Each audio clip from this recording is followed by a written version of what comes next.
Hola, me da mucho gusto saludarlos de nuevo. Hoy vamos a estudiar el concepto de derivada parcial. Vamos a comenzar con el caso más sencillo, que es con funciones escalares. Definir las derivadas parciales es como un primer paso para definir el concepto de derivada de una función multivaluada, pero solo es el primer paso. Entonces, analicemos. Tenemos una función que va de Rn a R. De la misma manera que se examina la continuidad por diferentes trayectorias aproximándose a un punto, aquí vamos a medir cómo cambia la función, pero solamente en ciertas trayectorias. Si, por ejemplo, estoy en el punto x0, no me voy a aproximar a x0 por cualquier trayectoria que se me ocurra, sino por trayectorias que son paralelas a los ejes coordenados. Algebraicamente, esto lo podemos expresar como un límite.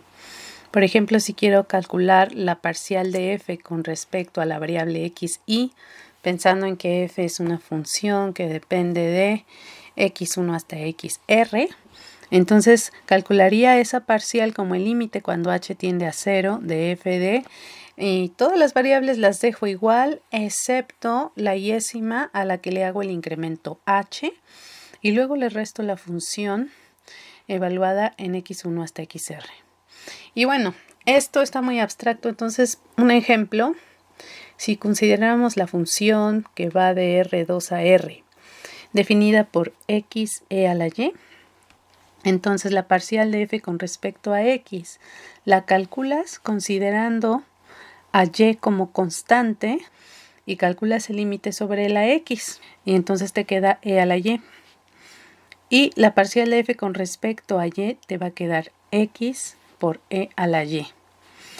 Por cierto, ya que tenemos aquí las derivadas parciales con respecto a todas las variables, podemos definir el gradiente, que es el vector dado por todas esas derivadas parciales. En este caso, el vector gradiente de f sería e a la y, x e a la y. Vamos a ver otro ejemplo para que quede más claro. Otra vez, aquí arriba les estoy poniendo el límite que define la derivada parcial con respecto a x y, pero ahora lo vamos a calcular sobre la función f de xy igual a x seno de y.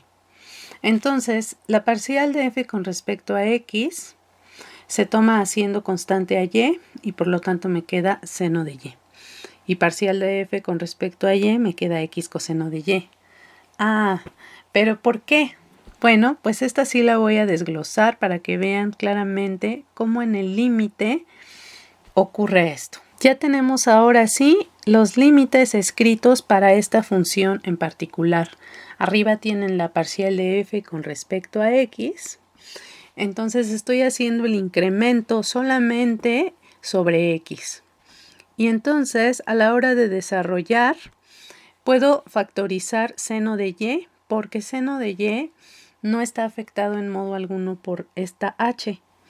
De modo que el límite solamente se calcula sobre la expresión x más h menos x entre h, y eso me da 1, y por lo tanto obtengo que la parcial de f con respecto a x es seno de y.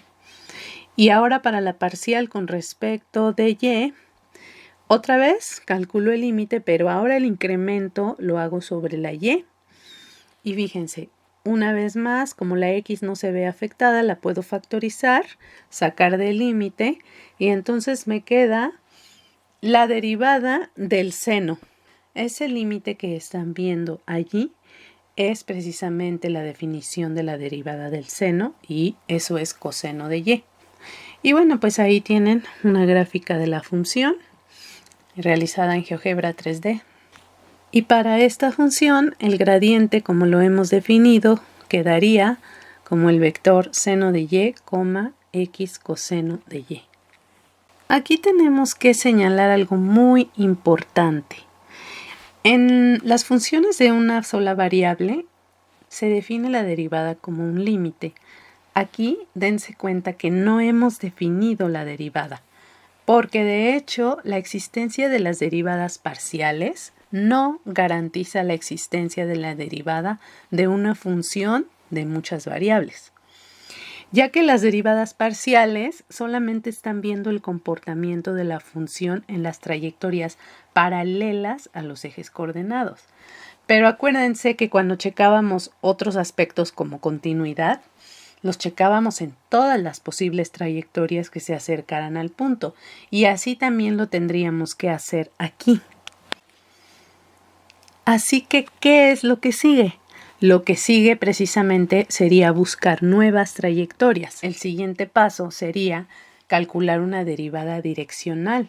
Es decir, que no te vayas solamente por el camino de los ejes coordenados, sino que escojas cualquier dirección que quieras y en esa dirección recta vas a checar cómo cambia la función. A eso se le llama una derivada direccional y aquí solamente lo voy a decir de manera intuitiva porque eso es tema de otro video.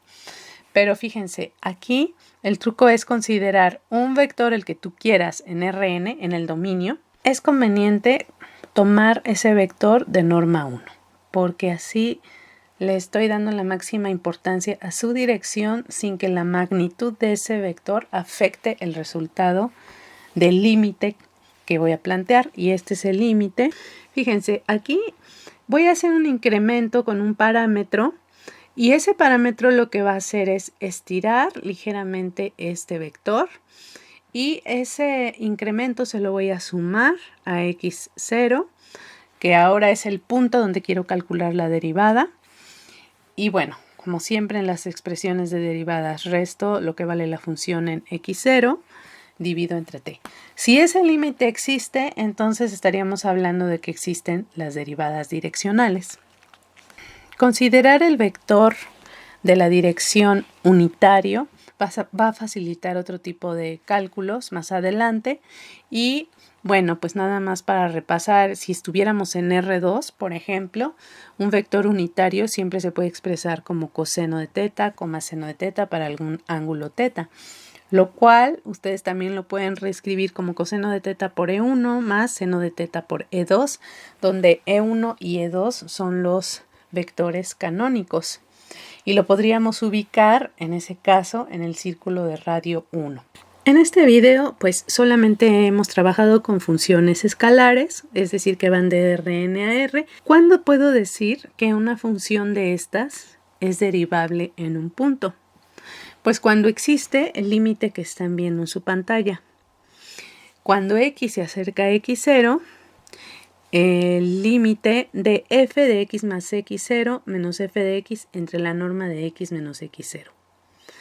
Si ese límite existe, entonces decimos que la función es derivable en x0.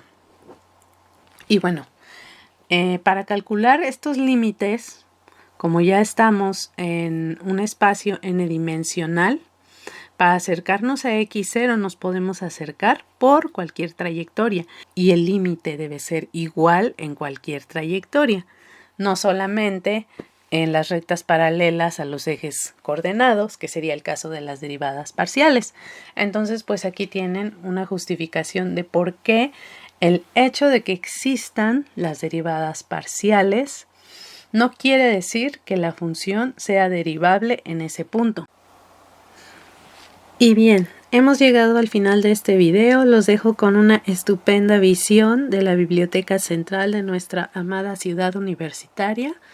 Espero que le den like, por supuesto, que se suscriban y próximamente estaremos con más videos de diferenciabilidad, ahora en Rn. Yo soy Rocío Azul, que pasen una excelente noche, un excelente día, una excelente semana. Hasta pronto.